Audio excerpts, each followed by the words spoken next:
అయితే ఎప్పుడైతే ఈ సత్యం తెలిసిందో, ఆ సత్యం పోయిందో, అలాంటి ఒక స్థితిని ఆత్మ సాక్షాత్కారం అనుకుంటే అలాంటిది పొందగలుగుతామంటే అది ఇంకా భ్రమ అంటున్నారు. అంటే అవన్నీ చాలా చాలా కష్టం అని చెప్పడం అనమాట. మనకి ఉన్న ఈ అనాత్మే నేను కాదు, ఆత్మ నేను అని తెలుసుకోవడం ఒక భ్రమ అయితే, ఆ స్థితిని పొందడం ఇంకంతకన్నా కష్టమైనది అంట. ఎందుకంటే ఆత్మ ఎప్పుడు ఉండేది, దానికి సాక్షాత్కారం ఉండదు. సాక్షాత్కారం అంటే ఏంటి? ఏదో లేనిది అప్పుడు అలాగ రావడము, ఎక్కడి నుంచో వచ్చి అక్కడ మనకి నిలబడ్డాన్ని సాక్షాత్కారం అంటారు కదా. అయితే ఇప్పుడు ఆత్మ సాక్షాత్కారం ఎందుకు అవుతుంది? అది ఆల్రెడీ మనకుంది కదా. మనం ఎప్పటి నుంచి అనాత్మను తీసుకుని ఉన్నాము, ప్రాణం పోసుకుని ఉన్నాము, ఆ రోజు నుంచి ఎప్పటి వరకు మనలో చైతన్యం నిలిచి ఉంటుందో అప్పటి వరకు ఆత్మ మనలోనే ఉంటుంది. మరి ఇంకా కొత్తగా ఆత్మ సాక్షాత్కారం అని ఎందుకు అంటున్నావు? సాక్షాత్కారం అంటే మధ్యలో వచ్చేది, ఎప్పుడో సడన్ గా భగవంతుడు సాక్షాత్కరించాడంట అంటారు.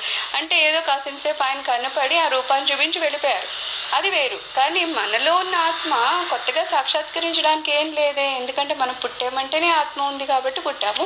మనము ఇంకా మన జీవితం వెళ్ళిపోయింది, లేకపోతే మన జీవితం అయిపోయింది అంటే అనాత్మ అక్కడ ఆగిపోయింది, నశించిపోయింది తప్పితే ఆత్మ అయితే ఆగదు కదా. సో ఆత్మ అయితే ఎప్పుడు ఉంది. మరి దాన్ని పట్టుకుని మనం సాక్షాత్కారం అన్న పదం ఎలా ఉపయోగిస్తున్నాము అంటే ఇక్కడ ఏం చెప్తున్నారు?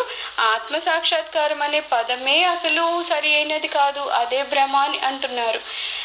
ఎందుకంటే ఉండేది అంతా ఆత్మ తప్ప వేరే లేనప్పుడు ఇక్కడ ఆత్మ అనేది ఏమంటున్నారు? కేవలం మనలోనే ఉంటుందా? కాదు కదా, విశ్వమంతా ఉంటుంది.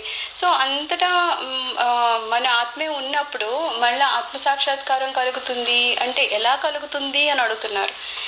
ఇంకా సరే మనలోనే ఆత్మ రూపంలో పరమాత్మ ఉన్నారా అంటే అది ఒకవైపు పెడితే, మనలో ఉన్న ఆత్మ ఏమైతే ఉందో అది విశ్వమంతా ఉంది. అంటే ప్రతి అణువులోనూ ఉన్నప్పుడు ఇంకా క్రొత్తగా నాకేదో ఆత్మ సాక్షాత్కారం కలిగింది అంటే ఇంకా ఎక్కడన్నా కనబడడానికి ఏదన్నా వీలుందా?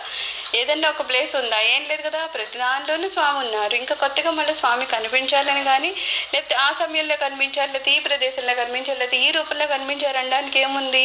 అంతా ఆయననే చెప్తున్నాం కదా. దేశ కాల పరిమితులు, రూపాలు అవి ఏమీ లేవు స్వామికి, అంతే కదా. ఇక్కడ ఏమీ లేవు అన్నప్పుడు మరి ఏ రూపంలో నువ్వు ఆయన్ని ఆత్మ సాక్షాత్కరించావని చెప్తావు? సో ఆ పదం కూడా సరి అయింది కాదు అంటున్నారు.